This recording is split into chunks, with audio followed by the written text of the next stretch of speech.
Okay, class, we are done talking about Freud and his perspective on personality and how it's formed. So now we're going to talk about some other perspectives, what they think, kind of why we have personality, and also how we measure personality and how we use it in psychological research and things like that.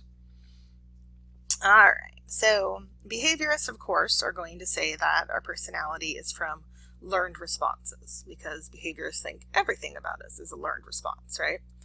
Blank slate, come into the world, what we know, what we learn, who we are is based on punishment and reward, right? That's like straight from our learning chapter. So of course, they would think that personality is also based off of punishment and reward. So they really look at kind of the importance of others' behaviors and our own expectations on kind of how we're formed, right? So other people's behaviors shape us, and then our expectations about what we think should happen, who we want to be, those types of things can reinforce who we are, right? So if I expect that I should, be good at school or something, then I may work harder, which then gets me good grades, which then reinforces that, oh yes, I should be good at school, if that makes sense. All right, so don't worry about that. Reciprocal determinism was talked about by Alfred Bandura. He was the guy that did the experiment looking to see how children learn from watching other people, right? Observational learning. And he kind of talked about how we learn kind of who we are through this kind of reciprocal determinism, which is you have your personal, your environmental, and behavioral factors that all are constantly interacting together. So you put things out into the environment, right? The environment kind of, gives you back things. Your behavior, reinforces different things. This is constantly moving thing, all right? So it's kind of like, there was this book out, I forget what it was called, The Gift or The Promise or something or other. But it was just like, if you, put out into the world that you're going to, get money, you will get money. It's all you need to do is like wish it to happen, which is, ridiculous. But what it kind of boils down to is kind of this reciprocal determinism, right? If you go out into the world thinking that, if personally you think that the world's a bad place, and then because of that, you always are frowning and kind of acting like, a not very nice person as your behavioral factors, then your environment is going to push back onto you not great things, right? I think the world's horrible, right? All these people are probably horrible. So I have this big frown on my face and I'm kind of putting off this, feeling out to the world of like, don't approach me. And so people pick up on that. And so they kind of frown and stay away from you. And you're like, see, I knew people were bad. And that's then reinforcing your idea. Like, of course the place is bad. Where I may go in and say, you know what? I'm excited about this. Good things are going to happen. And I'm going to be smiling and I'm going to be kind to people. And people are going to smile back at me and, tend to be kinder back. And I'll be like, see, people are good. All right. Same people, different experience because of personal and behavioral factors that play into it. So we're kind of reinforcing how it happens to us in our environment through our personal or personality or our personal biases and how we behave, which then shapes kind of how the world behaves back to us or the environment behaves back to us.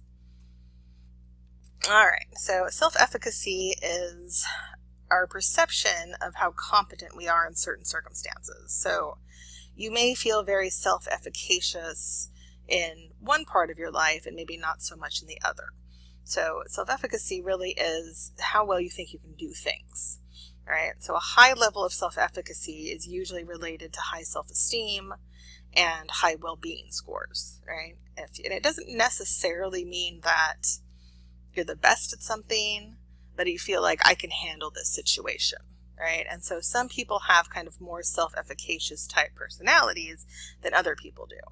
And this also can be reinforced, right? If I think I can do something, then I try it and I succeed, then I'm like, ooh, I am very self-efficacious. Whereas if I say, oh, I can never do that, and then I try it and I fail, and I'll be like, well, see, I knew I couldn't do it, to begin with. This kind of ties into what we call learned helplessness, which is another kind of learning theory thing, where, I see this all the time with students who say they wait until their last semester to take college algebra because they're like, oh, I can't do math. I'm awful at math. I'll never be able to pass math. I'll never be able to get a good grade in math. And so they go in already thinking it's going to be too hard and they're not going to be able to do it. they don't have high self-efficacy in it, and then they end up feeling overwhelmed from the beginning and not actually giving it a chance, where instead you could have had a more self-efficacious way of looking at it and saying, you know what, I haven't been good at math in the past, but this is a new day and I'm going to try it, and you know what, maybe this time I'm going to actually be able to do it, and I know there's resources that can help me.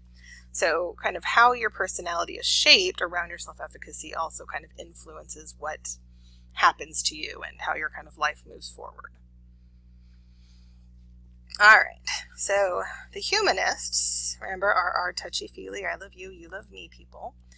And they really looked at, for personality, they really looked at traits that make people uniquely human and just unique in and of ourselves, right? That like everyone is unique, everyone is special, we all have things about us that are good, and that instead of looking at all the negativity that like the Freudians looked at, and instead of looking at this kind of like behavioral determinism, right, that like your behavior is in it are all that determines who you are, they were like, you know what, there's a lot of good stuff in everybody, and what we should be looking at, especially with personality, is let's look at the good stuff about you. Let's focus on the good and not the bad, and move that forward, right, and kind of shape you into a better human kind of that way.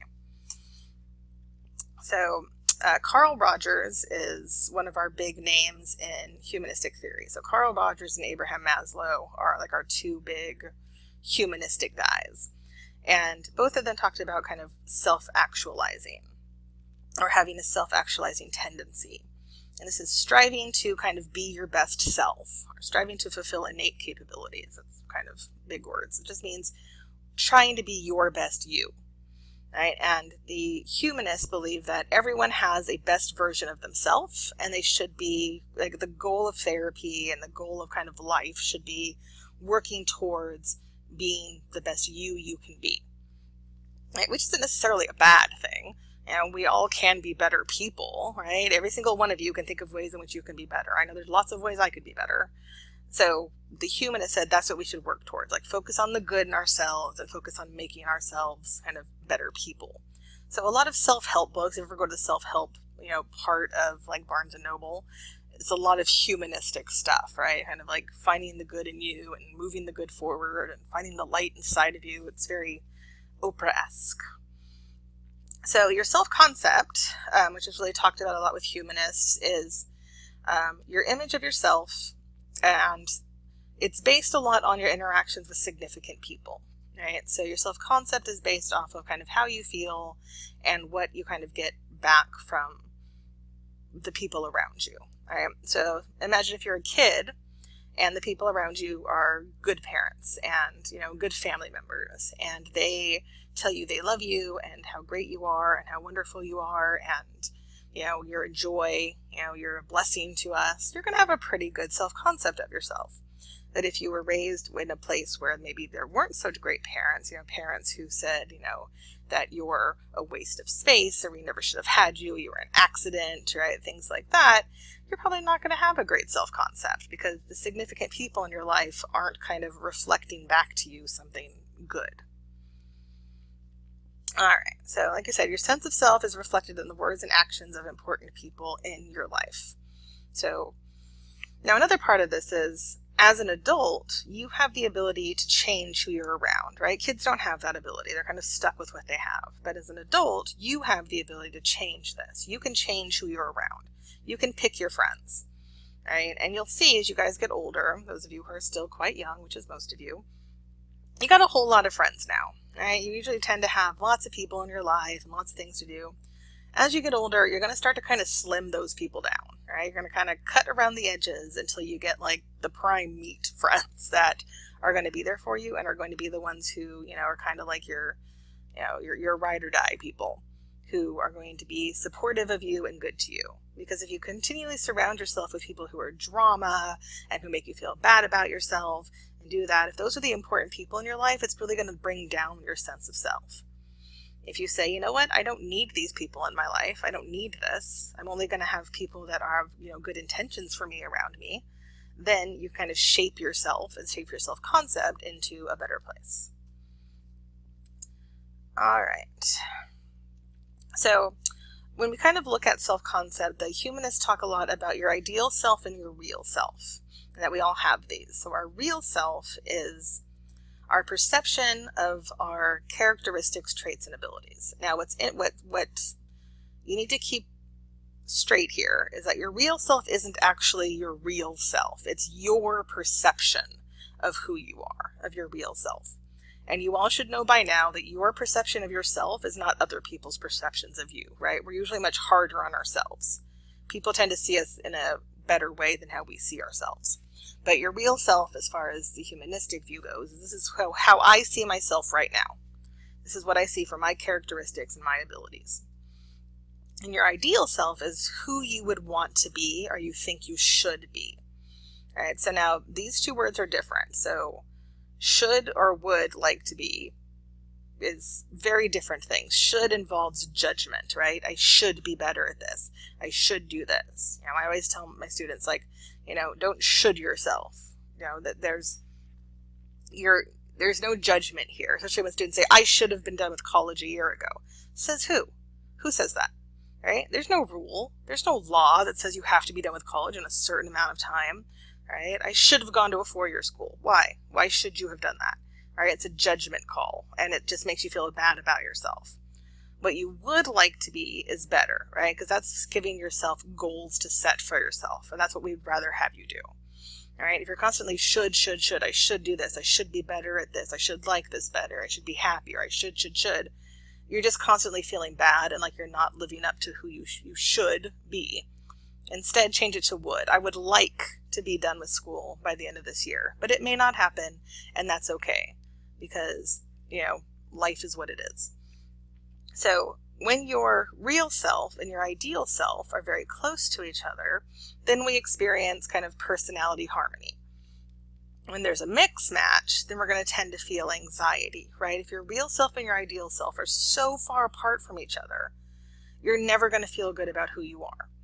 Now, this doesn't mean not to have goals, right? Your ideal self is always going to be a little bit outside, right? You're not going to ever have it perfect. But that's good, because these are goals, right? These are things that you're working towards being better, right? I need to get better at doing this or that. Fine, great. We can work towards those goals. This is when you have more of like the shoulds, right? And you'll never feel good. You'll never feel like you've really mastered you and that you're really happy with who you are if your real self and ideal self kind of don't match up. All right. Oh, this boy looks sad. So Rogers talks a lot about positive regard and unconditional positive regard, which is warmth, affection, love, and respect. And that you should give this to yourself. You should give yourself unconditional positive regard. Respect yourself, love yourself, show yourself warmth and affection. You should also give this to your kids, right? All of you should have received this from your parents, although all of you did not.